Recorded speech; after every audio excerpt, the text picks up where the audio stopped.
The story of the weirdest Pokemon I've ever brought to a major tournament is a weird one. Wait, what? The story of the weirdest Pokemon I've ever brought to a major tournament is a spectacular one. It involves loss, innovation, and showcases my poor time management skills even for the things that I like to do. It starts at the 2023 North American International Championships, or rather, a week before the International Championships in Ohio. I, like most players who compete, was waiting for my shot at greatness, at glory, except for one small detail. I didn't have a team. Okay, so my friends who support me but don't play Pokemon are gonna watch this video, so let me be clear. Building a Pokemon team is hard. You need to decide what 6 Pokemon work well together, what Pokemon fit your unique style, and have to draw out their fullest potential as well. You cannot just slap together a team and expect to win. Our adventure starts on Saturday, and sure enough, I had a local tournament that day. Local tournaments are great for testing ideas with friends without the pressure that larger events hold. Only a few people, maybe 2 dozen at most, show up to a local versus the hundreds of people that show up to a regionals or an international event. And I procrastinated, and I didn't have a team for my local tournament. Okay, so I was planning on making a super team based off of my coworkers, but I needed a Pokemon for my friend, and I asked at the last minute, and understandably, they didn't have the time. Okay, I know I just said I shouldn't do this, but let's throw together some Pokemon and just see how it goes. I like Tailwind, so Talonflame is good. Chi and Fluttermane are a great combo. Iron Hands can take a hit, and Shin Power is also good, right? Then Iron Bundle is really good with Encore and Booster Energy. Okay, not the team that I wanted, but I can make this work. I went through the first part of the tournament undefeated. I was on fire, only to lose in the first round of Top Cut, getting 3rd overall. Okay, this was fun. But man, I need a team for nationals. But I had school. So yeah, at the time of the 2023 nationals, I was in school and working. Well, school was work, like literally 40 plus hours a week. So honestly, I did not have the time to make a team from scratch, to think of all the nuanced things that go into making each Pokemon as good as it can be. But I needed something, a head start, a shortcut, just something. Then I realized I did in fact have a team, or at least the backbone of one. So this was my first year competing in official tournaments, and that year I competed in 1 regional and 3 locals. During those tournaments, I was basic and unoriginal. I kept using the same Pokemon over and over and over again. Normally, you will be limited to stuff like this because you weren't exploring every option you had on the table. For me though, it fixed my situation perfectly. I was now an expert at using a few Pokemon. I knew what to expect, what they could do, and how to bring out their full potential. This was a massive leg up in my journey to building a team. So let's start there. Iron Hands, my trusty tank. It's slow, but by golly, it can hit hard. That was in the script, that was cringe. With the Assault Vest as well, I can live so many attacks. Giving it the move Fake Out and Drain Punch was a must. As for its 2 other moves, I went with Thunder Punch and Heavy Slam. In hindsight, Wild Charge would have been better here, but I was scared of the recoil damage from the move, hurting Iron Hands' longevity. Heavy Slam was chosen over Volt Switch because it gave me a reliable way of hitting the strongest Pokemon legal at the time, Fluttermane. I gave it max per def and almost max attack, with a little bit in speed to try to outspeed other Iron Hands with Grass Terror to help it survive attacks. Next, I needed an easy to use offensive Pokemon, Shin Pao, but with a twist. If there was one Pokemon you didn't want to see at the International Championships, it was Dondozo and Tatsugiri. Those are 2 Pokemon. This script is trash. When they were on the field at the same time, Dondozo will eat Tatsugiri and get all of its stats doubled. It can't switch out of battle, but is essentially a boss battle. I respect Dondozo.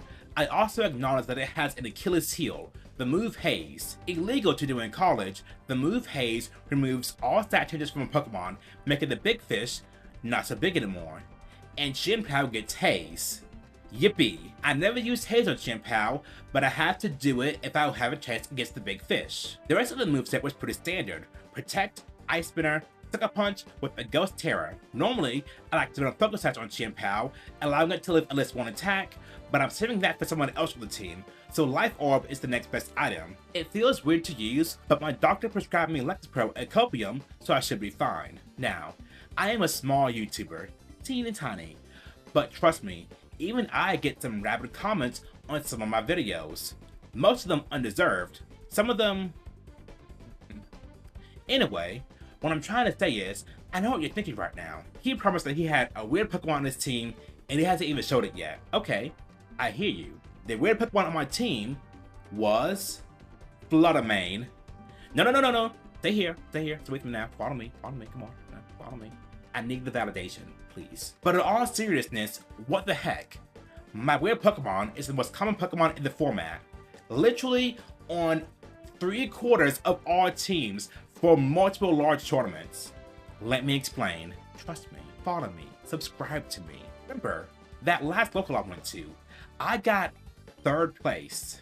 Well, I used Fluttermane, and while I went undefeated in the first phase of the tournament, I didn't do so easily. See, my friend and I had a very intense round 4, where I won. Sadly, in the second phase of the tournament, they beat me. I noticed that a pivotal point in our match was all Fluttermanes. I was using a version of Fluttermane that specialized to make the most of its stats, while putting some investments into its survivability. To be honest, I just copied the popular set online. My opponent's Fluttermane, though, was just stronger, better trained, and it was able to get the job done. After our match, I asked my opponent, what kind of Fluttermane do you use? And they said, the standard 252-252 set. What? No careful planning, no strategy, just Occam's razor, balls to the wall, foot on the gas, max special attack, and max speed? Interesting. It was very likely that I would encounter the same Fluttermane at Nationals, and I didn't want to lose to it again. This is where I decided that I was going to make my Fluttermane a Fluttermane killer. One of the great things about not being monetized is that I can say scary words like kill or killer,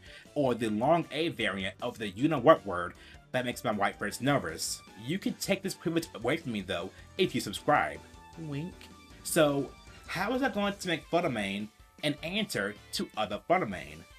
By being deceitful. One common school of thought for Fluttermane is to invest a lot of its EVs into getting its speed and special attack as high as possible, with some variations sacrificing some speed and power to live certain attacks. I wasn't gonna do that. Instead, I was going to make Fluttermane bulky.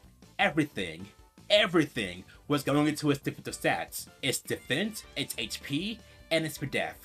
Why? Because I want a Fluttermane to eat punches like I eat hash browns. And I love hash browns. At the time, the most common item on Fluttermane was Choice Specs, which gives it a 50% boost in its power, but it can only use the first move that it selects out of the 4 that it has available to it. On top of that, you can terrestrialize it into Fairy Terror to do even more damage. I wanted my Fluttermane to live that attack, so I have enough investments into HP and speed to do so. Then, I put everything else into its defense tab. But I know what you're thinking. Wouldn't I be compromising on power with this? Yes. But like the one guy who we all know is really insecure, I had to compensate. First off was power. Again, like all people, a nice pair of shades will give my Fluttermane an extra boost in confidence, so I give it Choice Specs. That's what they are. Choice Specs are literally glasses. They're specs, like spectacles, you know, like glasses. I actually don't have mine right now. I left mine at my friend's house. I'm sad. But anyway, I gave the basic moveset of Moonblast, Shadow Ball, Dazzling Gleam, and Thunderbolt. I didn't want people to suspect that my Fluttermane was different. Finally, the icing on the cake was to give it the Fairy Terror type to do even more damage. I also needed a nice wingman to give Fluttermane even more confidence, and no better wingman exists than Chi-Yu. Not only is Chi-Yu strong in its own right, but its Beads of Ruin ability will make Fluttermane's attacks hit harder. I gave Chi-Yu a standard moveset, and since I wanted to stay on the field longer, I gave it the Focus Sash and the Ghost Terror type. Now comes the speed. How is it going to make Fluttermane feel fast? With another wingman. This time a Elytra wingman because it has wings. Iron Bundle. I was a strong believer in the Focus Sash set for a while, but Moxie Boosted made a YouTube short about how broken Boosted Energy Iron Bundle was, so I tried it. Moxie was right. He was also the reason I gave it Encore as well. Ice Beam was for damage, but Icy Wind was to help Fluttermane. You see, Icy Wind would lower my opponent's speed, making Fluttermane faster. On top of that, after Icy Wind damage, my Fluttermane can knock out opposing Fluttermane with a Fairy Terror Choice Specs Moonblast. With the right positioning, most of my opponents wouldn't realize just how deceptively bulky my Flamin was until it was too late. 5 Pokemon down. Now for the Finamon. I went with Glimmora. It's bulky. I actually invested nothing into its offensive stats, only its defensive stats. So it was like a twin to Fluttermane. I just wanted some more bulk besides Iron Hands because the team, to be honest, still looked a bit too frail. Okay, the team is complete, so how did I do? During the tournament, I played out of my mind.